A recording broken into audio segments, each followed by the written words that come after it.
I want to show you another color correction tool that we have here inside Photoshop. This guy's called Hue Saturation, and I really like this guy. I use this guy quite a bit. Now, before I show you this, what I'd like you to do is hit F12 on your keyboard, and of course that will revert your view.jpg file back to the original state. So in other words, it'll wipe out that brightness contrast command that you and I just applied in the previous exercise.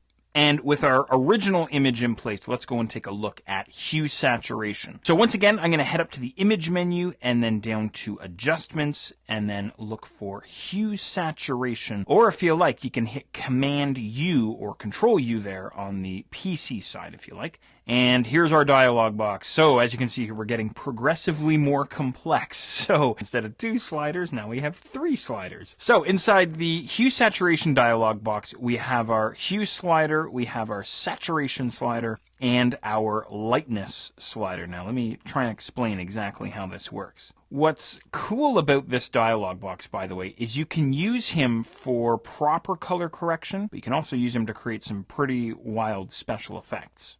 So what the hue slider does essentially is moves me around on the color wheel. Remember the color wheel from high school art class? Well, I'm essentially moving around on that color wheel by dragging on the hue slider. So if I want some kind of an alien world look to my photograph, I can do it if that's what I want. Or maybe I want to punch up the greens a little bit, or maybe I want to pull the greens back a little bit, you know, this kind of thing. I can move between the different colors using the hue slider. Now in the real world myself, I might do just a little bit of movement on the hue slider, maybe more into the blues there just to punch up my greens a bit, but not too much. And then the saturation slider controls the amount of color. So again, if I want to increase the saturation of the greens inside my image, I could crank up the saturation slider, something like this. And of course now I'm getting really almost into, you know, an over contrasted look.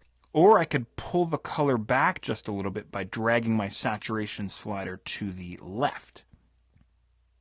And then finally I have my lightness slider, and all the lightness slider does is increases or decreases the amount of black inside my image. So if I drag my slider to the left, I'm increasing the amount of black, drag them to the right, and I'm increasing the amount of white inside my image. Now normally myself, again, unless I have something that's maybe a little overexposed or something, I won't mess too much with the lightness slider, maybe just a bit of a minor movement on my part. So, you know, I'll try and kind of set this up how I would actually do this in the real world. Maybe something like that. The color looks kind of punchy to me. It looks pretty good. Something like that. So there's our hue saturation. Again, I've got my preview checkbox. There's our before and our after. Looks 10 times better to me. I still don't like that sky though. I think I might have to sub in some clouds there or something, but anyway. And of course, don't forget, I can always hold down Alt or Option, and I've got that reset option there as well. So whether you want to click on OK at this point to commit your changes, again, on a permanent basis, or if you want to stay and fiddle around inside the dialog box for a few minutes, you're more than welcome. Myself, I'm going to cancel out of this guy because I want to show you something a little bit different next, something called the histogram inside Photoshop, and this will lead us into more intermediate and into some advanced color correction.